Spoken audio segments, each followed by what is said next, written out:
Hey, what's up, everybody? I am your high performance mindset coach and public speaker, Jay Hollingshed, and this is episode 118 of 365.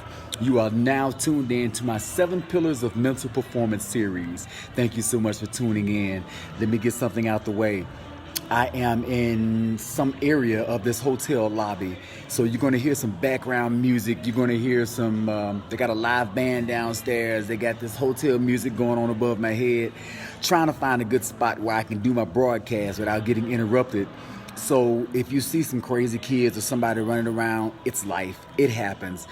High performers make that adjustment, right? So we're going to move right along and make adjustments as we go.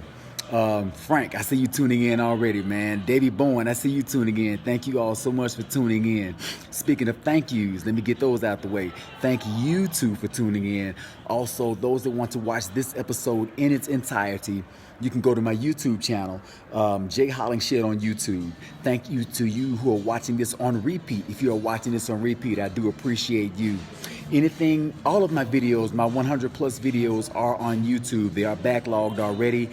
And today's episode 118 will be backlogged within the next 24 hours. So today is Friday, and on Friday is day 6 of the week in which we discuss pillar number 6 of 7.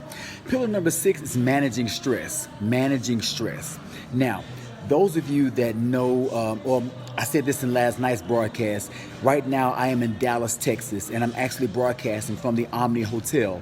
I'm in Dallas, Texas at a national, the USA Junior National Volleyball Championship, and it's actually the championship weekend for the 18s, the 18-year-olds. This is their national championship weekend. So I'm here, I'm working with the club and as the mental performance coach, and we are here broadcasting. I'm broadcasting live. And today I witnessed a lot of stressors going on in the national competition. So a lot of those were the stressors that were coming in.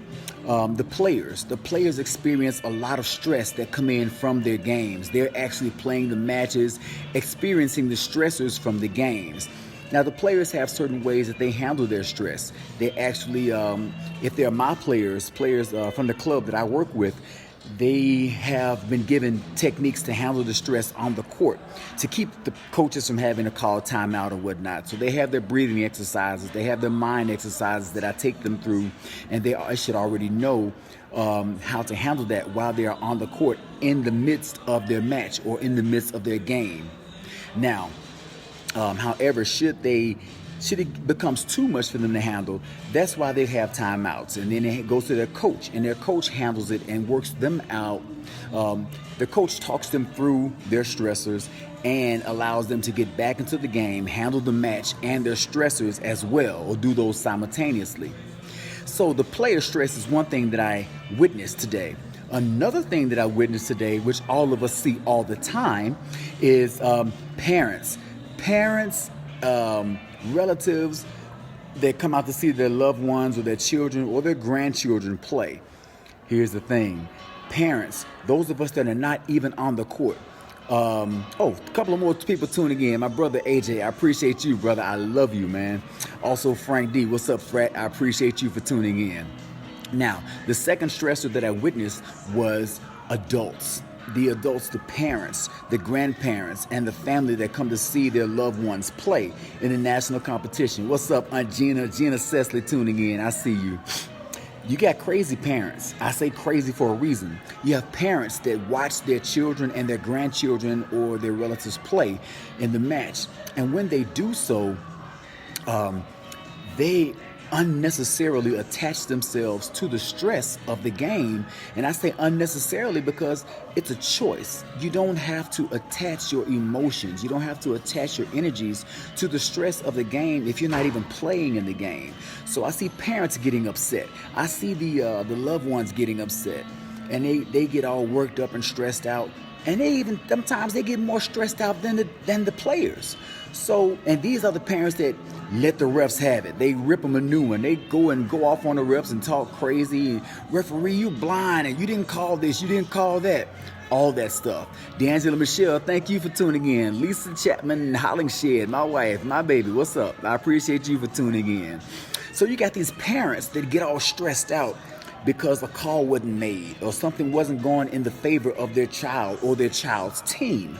Now, if you know of a parent or a grandparent or somebody like that that gets upset because the calls don't go into the favor of their team, or if their child isn't performing the way they think their child is performing, if you know somebody like that, just type a number 1 in the comment.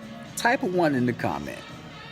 Now, if you are that person that gets worked up, stressed out, you're on the sidelines pacing, wishing you had a cigarette, and you're going off in your mind. Finally, it comes out. What's in your mind comes out, and you start going off on the ref.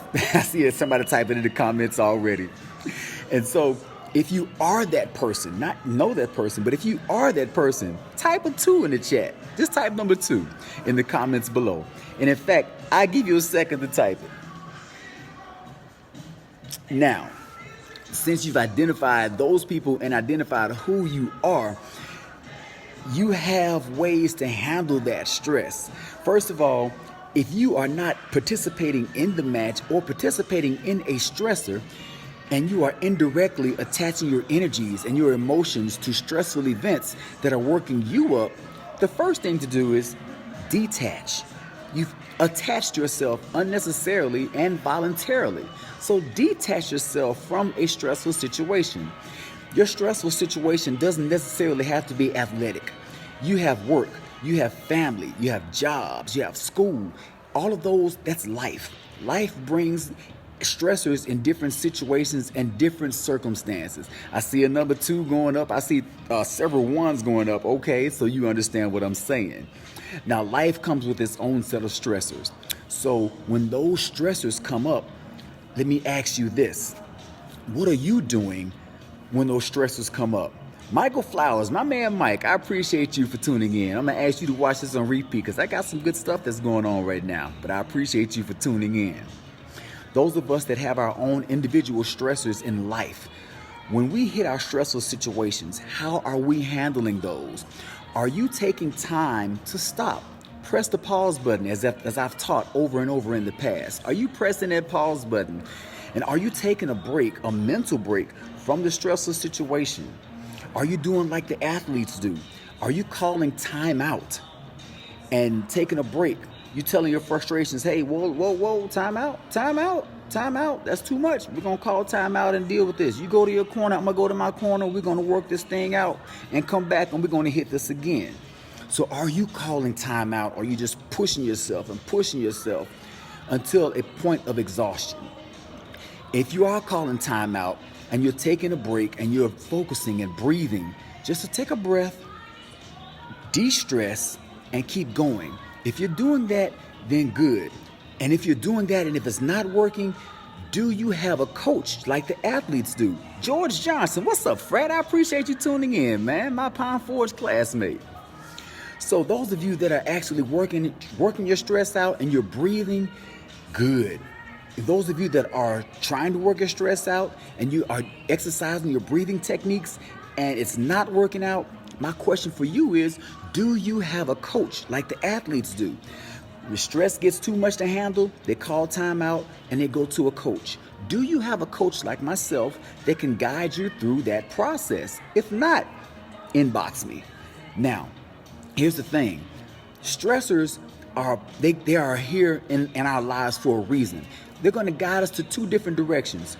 They're going to guide us to progress or regress. Now, if it guides us, the stress forces us to make progress and we are benefiting from it, it's called eustress. That's a good stress. If it's taking us the opposite direction and is forcing us to regress, then that's distress. We want less distress and more progress. So for those of us that are actually calling timeouts on our own situations, our own work situations, job situations, families, school, whatever it is, you get worked up and stressed out. The person that cuts you off in traffic and you want to throw a finger sign and flip them off, that's stress. So stop, breathe, time out. There's nothing you can do about this situation, but they let them go. They cut you off, They are going about their business. Let them go about their business. Breathe. And if you need more time to do that, take yourself 2 or 3 breaths. But at the same time, work your stress out. Just stop. Press pause. Do that. And my next question, just like all these crazy parents that are attaching, the parents of these athletes that I'm working with, they attach themselves to the stressors of the game when they're not even in the game. They're not even playing the game. But they're the ones going off on the refs. Everybody that typed in the chat, the number 1 or the number 2, you've identified who you are, or you know somebody like that. Here's the thing. When you're not in the game and you're handling your own life stressors, are you attaching yourself to stressors that don't belong to you? Are you watching somebody else go through stress and you get mad and upset because they're not handling their situation the way you would handle it? Why are you getting upset about that? Why are you getting your blood pressure up about that? You are attaching your energies and your emotions to situations that are not yours. And when you attach yourself to them, they belong to you because you are now physically and mentally reacting to them, but it's unnecessary that you do so. So be careful. Be mindful of what's going on. We get this habit from watching from the TV shows. A lot of us watch TV, watch these movies, reality shows. You get all worked up at the Atlanta Housewives because they get straight ghetto. Oh, why is she doing that? I don't know why she's doing that. Blah, blah, blah, blah, blah, blah. Next thing you know, you worked up. You're not in the eustress, but that's straight distress. You're getting distressed. So calm down, take a breath, relax, pull yourself back, let that go. That's all that I have for today in my episode 118 of 365. And this is my 7 pillars of mental performance. Thank you so much for tuning in. I appreciate you. I got hotel staff looking at me because my computer is plugged into an outlet that I know I shouldn't be plugged into, but they're just going to have to tell me to unplug it. I'd rather ask for forgiveness than ask for permission. It takes too long for them to come. So don't be hard-headed like me. Well, if you can, if you want to take a risk, but risk takers get rewards. So my reward for doing this is being able to get my broadcast out and not be stressed about doing it. So distress you don't want. Eustress is what you do want. So unwind, relax. Thank you so much for tuning in. Be well, stay blessed, and through love, be a blessing. God bless.